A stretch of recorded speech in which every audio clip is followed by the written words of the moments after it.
Hello, Ken here for Martial Art Madness. I just want to say I have just heard a couple hours ago that Chuck Norris has passed at the age of 86. He just had his 86th birthday here. I believe it's 10 March. It was his birthday. And it goes without saying, not only was he an icon, he was special to a lot of us when I was growing up. I started out in Tunstall at the age of 13 back in 1977. And in Tunstall, of course, he was everything. And matter of fact, one of the first things when you started in a Tunstall school back in those days is, hey, you know who Chuck Norris is? And of course, being a Bruce Lee fan already, yes, he's in the movie Return of the Dragon, because that was the name that we knew it by back then. And everybody goes, he could have beat Bruce Lee. And of course, me being a Bruce Lee fan at the time, like, no, he couldn't. But what you find out with all the rumors and the myths and the stories about Chuck Norris is that some are true, and like some of these Chuck Norris jokes or memes, some are not. But they were already kind of starting back then. He was this otherworldly karate champion. He was the six-time middleweight champion, seven-time U.S. That gets overlooked. People don't always remember to put the seven times he was the U.S. champion. Epic battles with Joe Louis. Joe Louis was a heavyweight, Chuck a middleweight. They fought three times. Chuck won two of them. And by all counts of purposes, when you meet somebody who actually saw the fights, you were enthralled at my age, 13, 14, 15. And sometimes you would meet somebody who saw the fight and they would talk about it. So it was just amazing person and an amazing role model. Unlike a lot of people, and Chuck had his flaws, and he admits some of these flaws if you read any of his books. His Against All Odds, and then he had the Inner the Secret Strength. I read both of them when they came out. But he was a very positive person, and he had a lot of strengths in his real personality, I think, shines forth a lot in the movies. He said that once, that when you see a Chuck Norris movie, you're kind of getting me. I mean, my personality comes through in those movies of who I am. He was very much good guys defeating bad guys. He tried to have a moral arc to his characters, and he tried to do that in his life. Remember, official karate, I think it was 1980, 81, 82, had like their 20th year anniversary annual. And he was considered, I believe, the sixth or seventh most important martial artist at the time, according to them. And they had nice full page color on him, and then they wrote something, and it was, Chuck Norris is living proof that good guys do not finish last. That's how the whole community looked at Chuck Norris, is that he was one of the good guys. And he tried to build this moral arc and try to do the right thing. And he would later re-embrace his Christian faith in the mid-90s.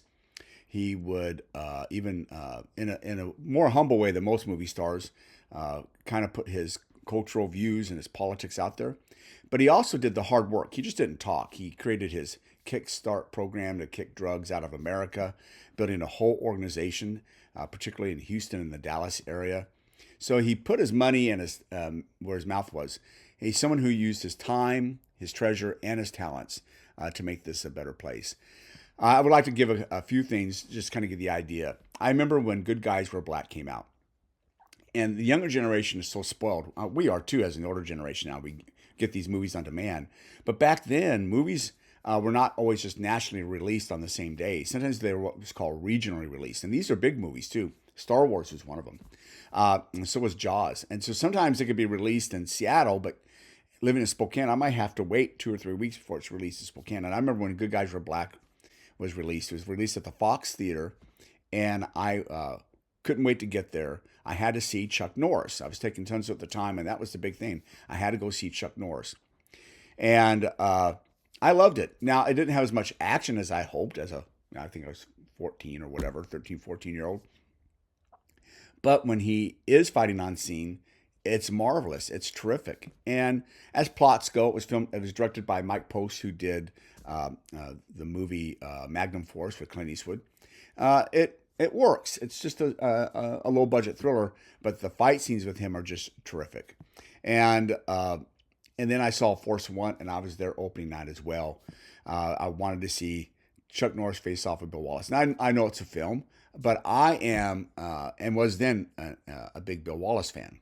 So, and I've been very fortunate. I got to be his demonstration partner a couple 3 years ago, and that Bill Wallace signed my ninth on certificate, and he was there for my promotion. So just terrific. And anyways, I couldn't wait to see Chuck Norris again, and I'd get all the magazines with Bruce Lee, and I'd get all the magazines that had Chuck Norris articles on them. I want to kind of give a shout out to some people I know who are big Chuck Norris fans, and I'm sure being fans of him, they had a big influence on him. One is Brad Birkeland. Brad Birkeland studied Taekwondo under Tanavanik. We still talk to this day. He is a big fan, and I remember when An Eye for an Eye came out, I think he and I went to the theater so many times to watch that movie, because it's not like today you can just stream it again or buy it or whatever, wait till it comes to TV. I mean, you didn't see a movie then, you don't know when you will see it again. You really didn't. So you would get it all in, and he was one of our heroes, and he was Bruce Lee and Bill Wallace were my big heroes. I think Chuck Norris was definitely Brad's big hero, and but I loved him too. So I think we went and saw Eye for an Eye all the time, and then we went to the drive-in when it was released to the drive-in like a year later. So we had to go see it again. So it's just terrific. So I know Chuck Norris had a big influence on Brad, and Brad had a big influence on me as well. I would also kind of give a shout out to Jerry Noah. Jerry Noah is a friend of mine as well. Used to go to the same church I did at the time. We would both be in the military. He was in the Army. I was in the Air Force, but we were both stationed in the Philippines at the same time. I was at Clark Air Base. He was at Subic Bay, but he'd come over to my place all the time. I'd go to his. Well, he got to have lunch with Chuck Norris. He won Soldier of the Year in the Philippines for the U.S. military, and got to have lunch with Chuck Norris. And I have a picture of him shaking his hand. So that's awesome. Chuck Norris also did something very special. A lot of people don't know, when he was filming the Delta Force 2, there was a bad accident. It involved in a couple of deaths, and a lot of the stuntmen and actors were in the hospital. Well, some of them were taken to the base hospital at Clark Air Base, and Chuck Norris was staying at the base under the orders of President Bush in VIP quarters. And Chuck just didn't sit there and go check on his people. He did that. That's why he was at the base, where he could check on his actors and his stuntmen. It was very important to him. We had to put a security police member as a guard on Chuck Norris's place, VIP quarters, because, well, he was a star, and we did have possible terrorist attacks in and MPA rebels as well as theft. So he had a guard on his place, and it was known that he'd come out and just sit down and talk to the guard. And we were always told at our guard mounts, hey, if Chuck Norris comes to talk to you, yes sir, no sir, don't try to get in lengthy conversation. Well, it's kind of hard when the guy knows the President of the United States, and he says, no, have a seat with me, let's talk. Well, you better sit and talk. So they finally changed it in the next guard mount or two. Hey, if Chuck Norris tells you to sit down with him, it's okay. Sit down with him and talk. I mean, the guy was friends with President Bush. And he would go to the towers, and he'd come out to our gates at the time, and the patrolman, and he'd visit, because he was a cop in the Air Force. So he'd come out and drive. And of course, he'd always come out with the flight chief or the shift commander, and he'd come out and shake all of our hands and talk to us all. And in my opportunity, I didn't go, well, Chuck, I know martial arts too. I didn't do that. But thank you so much, sir. I watch your movies. I'm a big fan. And that's about all you can say. I don't sit there and take up all his time. But he gave everybody that time, and made you feel special. And the airmen who were on the towers would talk about how he climbed up the towers. They didn't come down. He'd climb up there and talk to them, and just was really a humble person. So that was kind of an interesting tidbit. I want to give another shout out to somebody I know who's a big fan, Rodney. He was one of my karate students when I was in Texas. Big fan of Chuck Norris, and we'd always have to talk about these Chuck Norris jokes, but he's just a huge fan of Chuck Norris. Chuck Norris influenced people beyond just the magazine articles or screen presence. People really look at him and they could tell he's really a good guy. He's really a good man.